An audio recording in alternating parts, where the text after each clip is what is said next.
Oh my God, இது கனவா இல்ல நிஜமானு தெரியல. எனக்கு மூவில பாடுறதுக்கு ஒரு சான்ஸ் கிடைக்கும்னு நான் சத்தியமா நினைக்கவே இல்ல. Gautam, it all happen because of him. அவனை இப்பவே பார்க்கணும் போல இருக்கு எனக்கு. இந்த சந்தோஷத்துக்கான முழு காரணமும் அவன்தான். இந்த விஷயத்த கேட்டா என்னை விட அதிகமா அவன்தான் சந்தோஷப்படுவான். இப்பவே அவன்கிட்ட சொல்றேன்.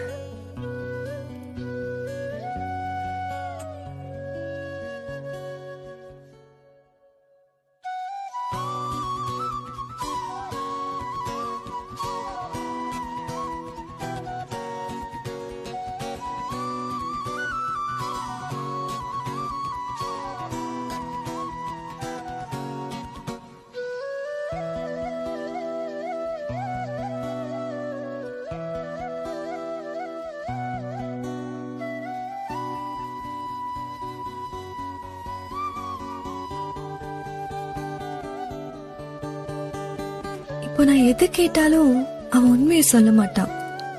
என் சந்தோஷத்துக்காக போய் தான் சொல்லுவான். எனக்கு இந்த விஷயத்த சொல்றதுக்கு முன்னாடி நான் எதனால அவனை இவ்ளோ நாள் பிரிஞ்சிருந்தேன்னு சொல்லணும்.